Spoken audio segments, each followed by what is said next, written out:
Да это вы нарисовались, а мы здесь были. Qarşınızda BMW E38-in ən pik versiyası, Azərbaycanda cəmi bir ədəd olan qara 760 V12 L7. Təkər üzərində işgüzar danışıq məntəqəsi olan bu avtomobil o dövrün ən əlçatmaz maşınlarından idi. 90'ların qaranlıq küçələrin kralı və 90'ların qorxu siması. O illərdə ən səskülü yerdə belə öz gəlişi ilə qəbirsanlıq sükutu yaratmağı bacaran legendar siluet. E38 L7 statusun tərcüməyi halıdır. Hörmət tələb etmir, o hörmətin özüdür.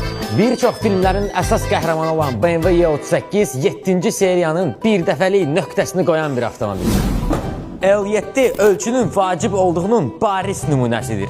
Belə maşınları təsadüfi almırlar. Belə maşınlara ruhən böyümək lazımdır. Salonda sözlə yox, baxışla qərar verilən insanların bir abu havası var. Burada emosiya və uzun-uzadı bəhanələrə yeri yoxdur. Yalnız fakt, rəqəm və nəticə. Belə əfsanəvi mühərriklərin uzun müddətli yaşaması üçün onlara düzgün yağ və mayelərdən istifadə etmək lazımdır. Alman keyfiyyəti olan YTEC. У меня нет проблем. Maşın satılır, qiyməti 135 min dollar. Maraqlıdır, mənimlə əlaqə saxla. Başqa yerdə axtarma onsuz da yoxdur. Tək-tük maşından videosunu istəyirsənsə səhifəyə abunə ola bilərsən. Həmişəki kimi sizinlə Baku Style.